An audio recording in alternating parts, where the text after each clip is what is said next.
გაინტერესებს როგორ დაიცვა თავი და შენი აურა ენერგოვამპირებისგან? ალბათ ყოფილ ხარ ისეთ სიტუაციაში, როცა ვიღაც გესაუბრება საკუთარ პრობლემებზე, ან ასე ვთქვათ, წუწუნებს და ამის შემდეგ შენ გრძნობ სიმძიმეს და თითქოს დაიცალე ენერგიისგან. დღეს გაგიზიარებ ერთ მარტივ ტექნიკას, რომელიც დაგეხმარება შენი ენერგეტიკის დაცვაში. როდესაც აღმოჩნდები არასასურველ გარემოში ან არაკომფორტულ ადამიანთან ერთად, წარმოიდგინე, რომ შენს გარშემო აღმართულია გამჭვირვალე შუშის კედელი, რომელსაც აქვს გარედან სარკის ზედაპირი.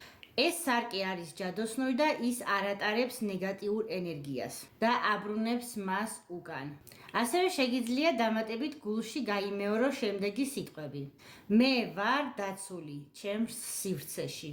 და კიდევ ერთი, თუ შენი რეალობა სავსეა ასეთი ადამიანებით, ან ოჯახში გაქვს მსგავსი სიტუაცია და ვერ აღწევ თავს, ეს ნიშნავს, რომ შენი ენერგეტიკა უკვე დაზიანებულია რაღაც დონეზე.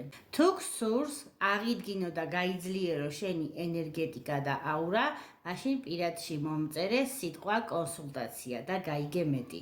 მოიწონე ჩემი გვერდი და ნახე მეტი სასარგებლო ვიდეო. გისურვებ დაცულობას და უსაფრთხო ენერგეტიკულ სივრცეში ცხოვრებას.